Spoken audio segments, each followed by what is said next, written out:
This is Cast of Wonders, the young adult fiction podcast featuring stories of the fantastic. Welcome. Episode 479. I'm Denise Sudell, your host for this episode. I'm also community manager and associate editor at Cast of Wonders. Every year, Cast of Wonders highlights some of our favorite episodes from the previous year. It's a great chance for us to take a bit of a breather and let you, our listeners, catch up on some back episodes with new commentary from a different member of the crew. My staff pick for 2021 is Loving the Falls by Marie Vibbert, which originally aired on August 25th, 2021. Marie Vibbert has sold over 70 short stories, dozens of poems, and a few interactive fictions and comics.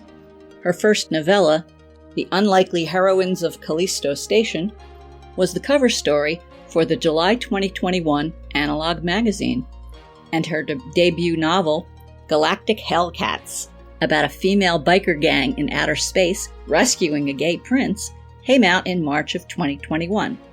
By day, she's a computer programmer in Cleveland, Ohio. Find out more about her online or follow her on Twitter. The narrator for today's story is Kat Corbett. Kat Corbett is a queer Greek-Serbian SFF writer, film critic, and podcaster based in London, UK.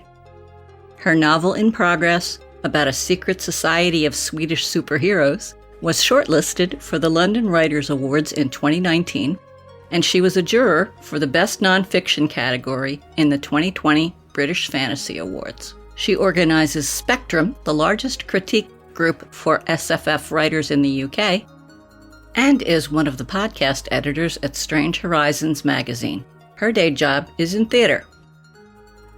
Now, there are some content warnings for this episode. It deals with themes of suicidal ideation, death, and divorce. And now, we've a tale to tell.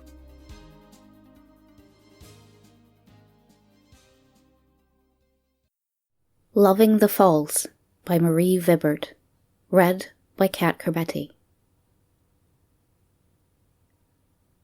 I was in love with falling water. If I stared at a waterfall long enough, it pulled me to jump in. I could read the signs about sharp rocks and imagine the looks of disapproval that warned me against it, but I was always going to give in someday. I did, in my senior year of high school, during the spring flood.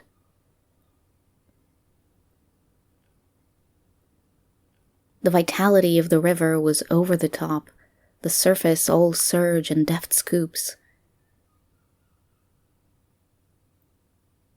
I imagined it'd be like sliding on silk, or caramel, or running my body over God's six-pack abs. It wasn't. The impact hurt. Rock cracked my butt like the water wasn't there. And then I was breathing water, sputtering. I panicked and flailed, realizing I'd made a terrible mistake. My love was unrequited, leaving me nothing but a slush of pebbles and twigs and the slick as snot bottom.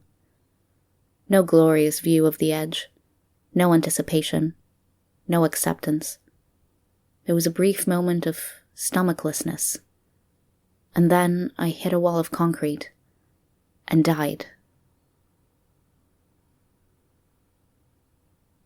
I woke up in the hospital, my whole body burning and throbbing. Mom hugged me before I was free of the drugs, and I fought her off, horrified. Even afterward, that memory didn't feel real. I hadn't seen her since I was 11. When I woke up again, she was gone. I felt jilted, but glad to have survived. It was the first stage of heartbreak, when the pain is too great to feel, and you don't doubt you'll love again. A middle-aged man with grey-red hair came to see me. He wrung his ball cap in his hands and stared at the wall while tears sparkled in the edges of his wrinkles, and he told me how sorry he was he hadn't gotten to me in time. That was my first clue. His name was Wally, and he worked for the county road department. He smelled like cigarettes and diesel.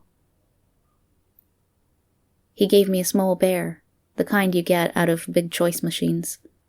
It was hard and brown, and it smelled like him. "Where's my dad?" I asked the nurses.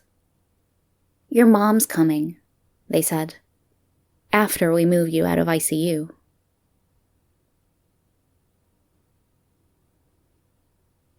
When I was 10, my mother had a stroke, a bad one. As a kid, I imagined a rock got lodged in the base of her brain. It didn't kill her for more than a few minutes, but when she came back from the hospital, she was never the same. It was the procedure to bring her back, or it was all in our heads. But to me, a kid with a kid's certainty, my mom was gone. In my new hospital room, with windows and a watercolor on the wall, a doctor came and showed me pictures, pretty animations of spongy goo spiking out into neurons and networks. They'd rebuilt parts of my brain, copying what was missing from simulations that guessed what ought to be there. Like photoshopping another girl's photo, where pixels of mine were lost in trauma's noise, only not that simple. The computers train a long time to learn that a squiggle goes here or there, and the machines that microprint the material are so tiny you can't even feel them pierce your skin. It has a name, the thing they did to my mom. No one uses it. It doesn't always work. There are missing pixels in the picture. That's why the dead are easy to spot. There are endocrine malfunctions they share, a certain jaundiced look, like a photocopy dimmed at the edges. Some people believe it misses more than the occasional memory. It lacks soul. I grew up with a mother who didn't have a soul. She lived with us for a year after the procedure, but I don't remember much of it. I remember her absent afterward, a picture on the mantel, little black scarf on top and everything. Dad never spoke ill of her, but it bugged me, knowing that my mother was walking around, yet we acted like she'd died. Mom walked into my room, older than her picture, but instantly recognizable from her smirk, and her hair still swept upward like a candle flame, still dyed orange. A fluttering pause, like a bird alighting. She was checking if my eyes met hers, if I recognized her.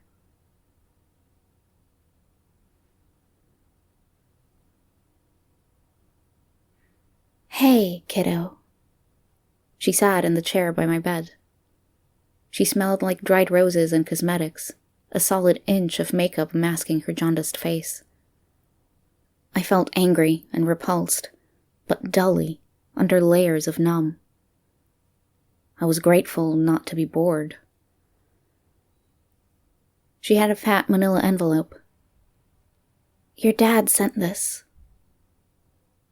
The impossibilities were stacking up. Mom talking to Dad?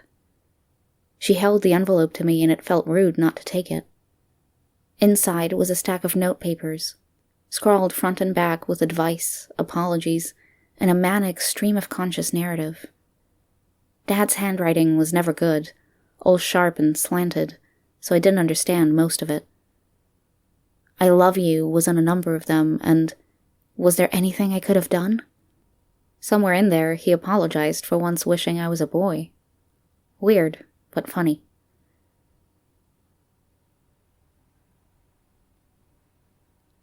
Mom tried not to watch me reading. "You've got cards?" They were on the bedside table, from kids at school I didn't know well. We would graduate in a month, and I might never have talked to them. Someone had sent me a yearbook. They hadn't done a special spread for me, like they had when David Keene hanged himself. Not even a little black ribbon painted around my picture. I knew I wasn't allowed to be disappointed by that. Mom was waiting for me to talk. What were we supposed to talk about? The last time I knew her, my deepest interests had breakfast cereal tie-ins. She had come, though. What is all this? I fanned out Dad's notes on my knees. Was I too... Another note said, and then something indecipherable, scribbled out. Mom looked delighted I'd asked. He was a mess. Used up every scrap of paper in the house. He asked me to pick the best ones to give you, but please. She threw her hand up. I am done making decisions for him. Had she made decisions for him? There was so much I didn't know about her, about them. I'm dead now, like you. Mom bared her teeth, a hiss like when you see a child scrape their knee and don't actually feel bad for them. I always hated that. If anything, they should say undead. It would give the goths something to look forward to, eh? All the teen suey... She caught herself. Smiled too big, exposing gray gums, jaundiced teeth. Most people won't notice. You look great. I didn't kill myself.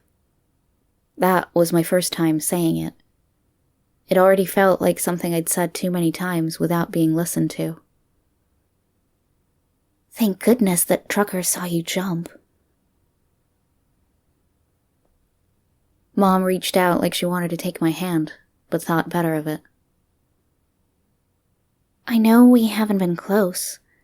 Your father would be here if he hadn't used up all his understanding on her? Did he pay for the procedure? Why? Why bring me back? He couldn't live with a dead wife. She looked past me. You still blame me for leaving. I don't blame you for leaving. This also felt like something I'd said 1,000 times, but I never had. No one had ever asked if I blamed her. Where's Dad? Your father's a coward. Mom stood up. This can be a new beginning. Whatever drove you to jump. I wasn't committing suicide. I thought I could body surf it. Mom stopped. She really looked at me. Jesus, Nikki, why would you think that? I didn't have an answer. She apologized and tried to kiss me on the cheek, but I pulled away. We'll talk. She moved to the door. When you're ready. She left me a business card, soft plum colors and living is worth it in curly letters. I tossed it and Dad's notes in the trash.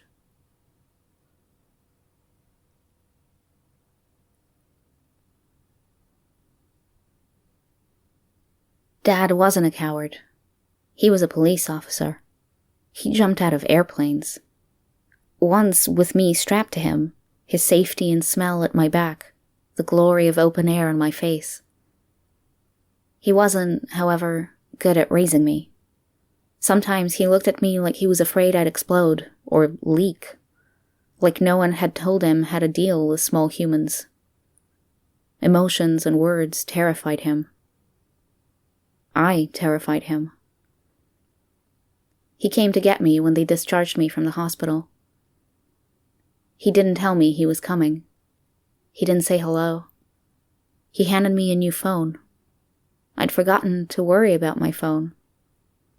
I'd left it in the pocket of my jacket. My favorite light yellow spring jacket. I'd left it and my phone and my shoes under the bridge railing, safe for my return. Galvanized steel in that soft double bend on short square stumps. I could still remember the bite of the metal in the backs of my fingers as I balanced on the crumbling road edge, looking down at a river I thought would love me back. Dad didn't look at me, didn't talk as we signed forms and walked together out of the hospital. It was like there was a repulsing field around me. Before unlocking the car, he hugged me hard and fast so that it was over before I caught my breath. He smelled like tears and stale coffee. In the car, he addressed the windshield. "You'll have to take a few classes over the summer. But, your art teacher and, Jim, they say you did enough to pass, so they're done. Math teacher said you can just take the final exam, but you can call when you're ready." In every pause, I heard, "Was it my fault? Was it my fault? Was it my fault?" No wonder Mom left.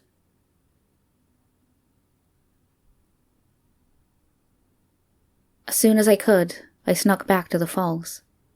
The water was lower now. Ordinary. Dry scalps of rocks. I still loved the braided shapes of the river, but painfully.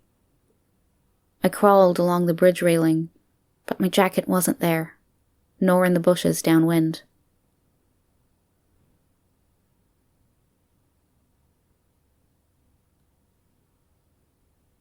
Blue and red lights swept over my hands. Dad stood by his patrol car, hands on his belt, like he wanted to arrest me. "I'll walk home," I said.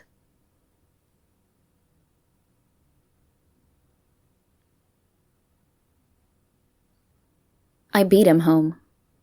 Maybe he'd had to check in at the station. I stared at myself in the mirror. Stare long enough at yourself and you become something else. All surface. My skin was tight, pale, especially around the eyes, like my eyeballs might pop out any minute from the pressure of my shrinking skin. Had I always looked like that? My body wasn't quite my own anymore. Dad came in the back door, dropped his keys in the little dish by the sink, took off his boots and belt. I heard him splash water on his face. I heard him come up the stairs and pause. Take another step and pause. He'd done this to me. I was a copy. I died legally. The death paperwork signed, credit non-transferable. Dad had had to reopen my bank account, re-gift me my own things. The laws were arbitrary and uneven. I could still finish school, but had a new Social Security card coming. He knocked. "Nikki?"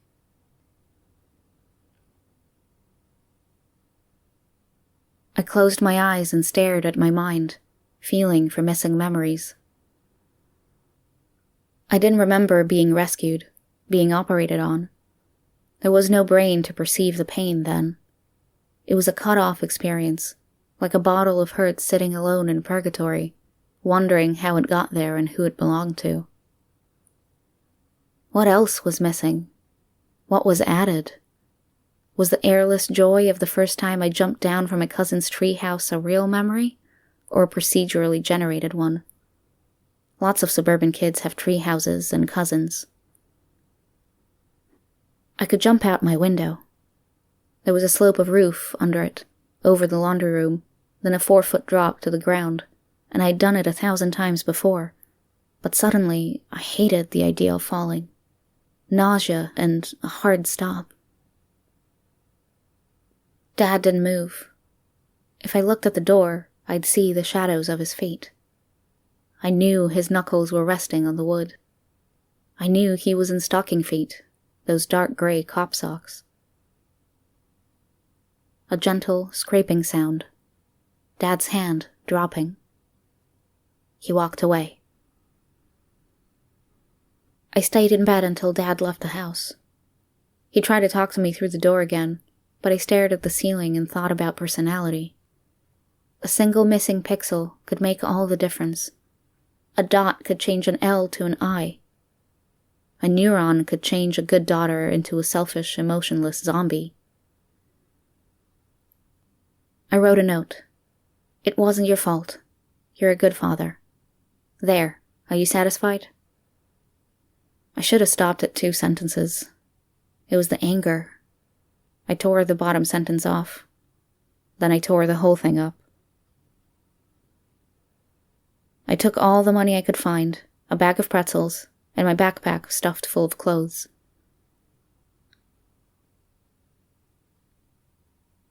Mom used to hitchhike. Dad told me about it, how he'd met this weird, wild woman walking along the turnpike and had given her a ride in the patrol car. She'd been going to a rave. He had hung around to take her home, calling it in as a potential drug bust. I wondered what the kids at the party made of this square, young cop. Times have changed. No one stopped for my thumb. One guy stuck his thumb out the window back at me. Halfway to the next town, I rested my blisters and called Mom. Mom's apartment was cluttered. She moved a pile of clothes off a chair for me to sit. Check this out.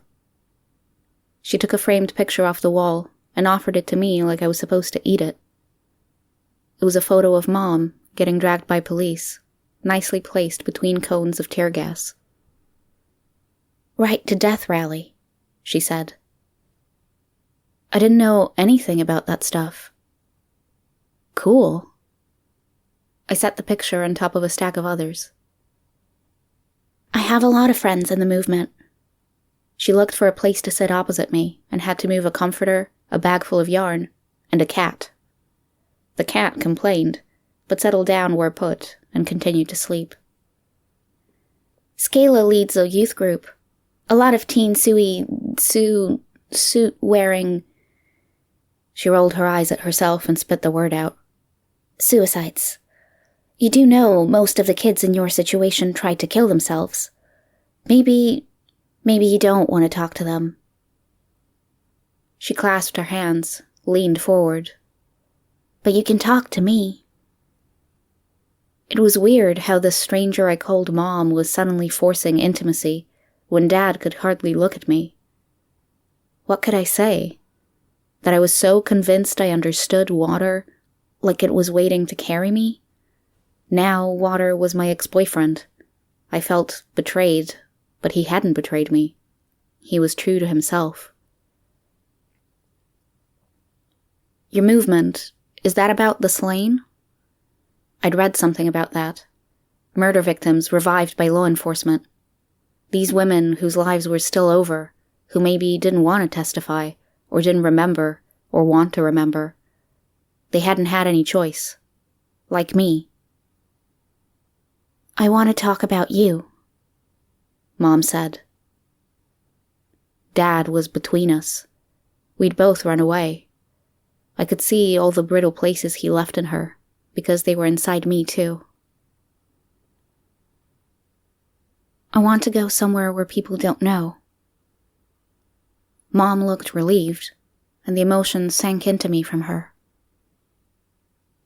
I know just how you feel. Mom arranged it, but Dad paid for the apartment. Maybe Mom helped, but she didn't let on if she did. The neighborhood was cheap, boarded-up shops with apartments over them that were half empty. There was no local law against renting to the dead. At first, people treated me nice. I looked like I was recovering from an accident. I got a job right away, bussing tables. Not enough to live on, or even pay Dad half rent, but I assumed it was temporary. I'd move up to waitress. Then a month passed, and another, and I guess I had the look. The restaurant asked me to only work after close. People in the street stared, or tried not to stare, and that was worse. A few old friends tried to visit and hang out, but they were going away to colleges. They told me I should move somewhere cooler. They asked if dead groupies were hounding me, and if any of them were cute. Dad mailed me a $20 check with a scrap of notepaper that said, "Good luck, my big girl. I love you." Then next month the note read, "Proud of you. I love you." I could see him asking. It was in the space between the E of love and Y of you. Was it my fault? Why did you do it? I wrote Dad that I jumped because I loved waterfalls in spring. That it was like his jumps from airplanes. It was an affirmation of bravery. It was a trust fall. The only mistake was in what I chose to trust. He never replied to that. The next check said, "Cat died, ha ha, love you." I lost the busing job. Job interviews got shorter as I tried less to get past their flinches. I was flinching too. I didn't really want to work. Knowing I died made me want to taste the air. It made me feel guilty I wasn't relishing every gray sky and blast of bus exhaust. When I was 10, partially in rebellion as a cop's kid, I shoplifted a new dress for my Barbie doll. I remember sitting in the car, running my fingers over the clear plastic, feeling the ruffles of the doll dress that had been so beautiful in the store, and realizing that I didn't want it, that it made me feel dirty. Cheating death was like that, only I hadn't even chosen to do it. Mom pushed through the door before I'd finished undoing the chain lock. She got it herself with a practice flick. "Do you have any idea how much this place is costing your father?" And thank you for pointing it out, I thought, and gestured at my miserable room. Dusty window, hot plate, and boxes of food on an old television stand. One bare mattress, 2 plastic chairs. Entree. Knowing you ought to feel grateful doesn't help you actually feel grateful. "He's struggling." Mom held her beaded purse like a podium edge. "Jilly Peterson tells me his gas and water are off. Do you want him to live like that? What about when winter comes? Have you thought about that?" Kids hang out near the nightclubs wearing makeup to look dead. Stacks of failed foundations crowded the sagging cardboard box I used as a bureau. I sorted through them. Think I could do that? I can't make myself look live, but I could make myself look fake. Could your group get me a performance art grant for that? "You were on the honor roll." Mom said this like it meant something. "We could talk to your school. They might still let you graduate. Stop being selfish." Suicide was selfish. I hadn't done that. But risk-taking, falling for the joy of it, wasn't that selfish? I'd prodded my memories and questioned them as much as anyone. Had I spent too much time alone? Read too much poetry? Too much jumping off things and surviving? I lifted the tea kettle, found it full enough, and turned it on. There's nothing I can do. "There's a hostel for dead young adults in Buffalo, with a work and study program. It's not associated with my organization. No ties to me, no one who knows you. I'll pay for your trip. Would you consider, for your father's sake, going to it?" I turned before I could stop myself. I could see her hope, could feel something that might have been my own. Buffalo was near Niagara Falls. I'd been there when I was little, when the divorce was a fresh memory, and Dad took me to the zoo and the park and the beach, as though activity could turn one parent into 2. I remembered the thickness of the water, the unending torrent of it. I hugged my mother and thanked her, though she smelled of dust and roses. I didn't want to touch her, but it seemed the right thing to do, that last awkward hug. Niagara Falls was a long-lost childhood friend, the little boy who knew you before you added layers to yourself. I didn't plan on staying at the hostel. I didn't want everyone to think they were right all along, but it felt like completion, the natural extension of my journey. Some things you shouldn't get away with. In late February, Niagara Falls was colorless, washed in clouds that contrasted with the desperate glitz of the tourist area. Broken walls of ice hid the lower half of the falls. It was unseasonably warm, and some middle-aged couples were entertaining themselves knocking melting ice off the fence. The thick, mist-grown caps plunged against the stones below, making satisfying, crashing sounds. There weren't many people around, and the fence would be easy to climb, so I did. I held the wrought iron with the backs of my hands. It was smooth, comfortable despite the cold. Water swirled thickly against broken-off, dried weeds. I imagined myself immersed, rolling, hitting the ice walls, flung by the force of the water like a bug against a windshield. A red splat. Clothes, hair, skin dissolved away. You stand staring at Niagara Falls long enough, and your thoughts dissolve away. All that Lake Erie hurtling itself over the ledge is unquestionable. It's real. I wouldn't get my cartoon character splat. It'd be a sudden, rushing beating followed by asphyxiation. I preferred the way I imagined it would feel, pulled smooth and sure like a slide. "Hey!" someone shouted, far off. I dutifully climbed back onto solid ground, gave the running woman a glare like, of course I wasn't doing anything wrong, and held my phone to my ear to ward her off. Dad answered in the first ring, but didn't say anything, only took a breath, half a breath, like he was forming my name but afraid it would banish me. He held his breath, like my foot had dangled over the royal. "I'm in Niagara Falls," I said. "Did Mom tell you?" "Yes," he said. The seconds slid by thickly.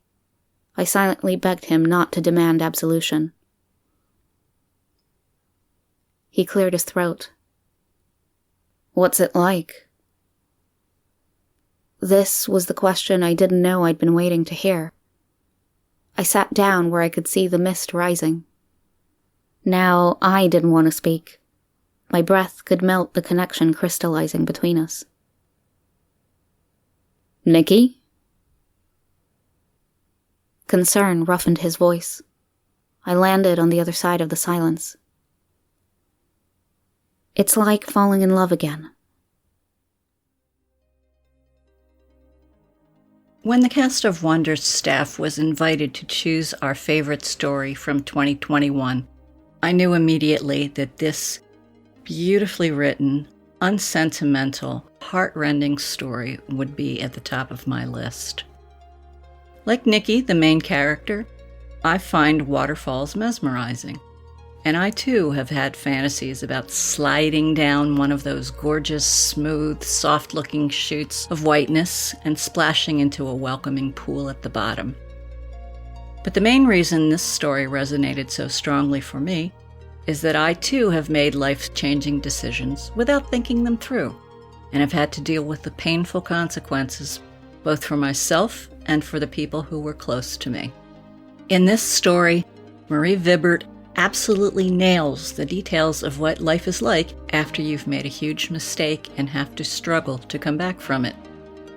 The guilt, the isolation, the wanting help but not wanting it, the pushing people away, people trying to figure out how to be there for you and getting it wrong, people making your experience about them, the roller coaster of emotions.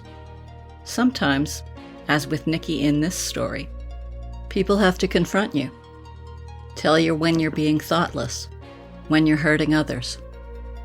And sometimes, what you really need is to have someone listen, not to tell you what you should be doing, but just to ask you how you're doing, and then just listen to what you have to say. As Nikki learns, though, the only way to get that kind of help is to be willing to let other people in.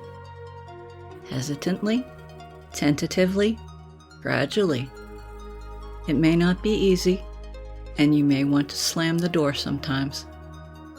But when you're ready, you can open the door again. If you're struggling and don't know who to talk to, we have a list in the show notes of places you can reach out to, by phone or text. There's contact information for organizations around the globe. No matter what you're going through, others have been there too. You don't have to be alone. Join us again next time. We love bringing you the best audio fiction week after week, but we can't do it without your support. Your donations pay our authors, our narrators, our servers, and our staff. Please consider supporting us with a monthly donation through either PayPal or Patreon. You can also review us on Apple Podcasts, request us on Spotify, and consider the stories we publish for award consideration. There are lots of ways you can help. Join the discussion on the EA Forum, forum.escapeartists.net, or EA Discord. Or visit us on Twitter @Cast of Wonders. Come say hello. Cast of Wonders is a production of Escape Artists Incorporated and is brought to you by editor Catherine Inskip, assistant editors Andrew Cahoe and Carissa Sluss, editorial assistant Amy Brennan, associate editors Amy Brennan, Alicia Caparasso, William Haint Minor, Umira Hussain, Sean Proctor, Ray O, Susie Rodriguez, Emma Smales, and Denise Sudell. And we'd like to take a moment to introduce our new associate editors, who joined us in November 2021. Cami Adams, Tanya Adalit, Rian Boley, Sumto Iheswe, Kup Hakab, Amanda Kong, Samuel Poots, and Rin Richmond. Our art director is Alexis Goebel, our community manager is Denise Sudell, and our audio producer is Jeremy Carter. Our episodes are released under the Creative Commons Attribution, Non-Commercial, No Derivatives 4.0 International License. That means you can download or listen to the episode on any device you like, but you can't change it and you can't sell it. Our theme music is Appeal to Heavens by Alexi Nov, available from Promo DJ or his Facebook page. Thanks for listening.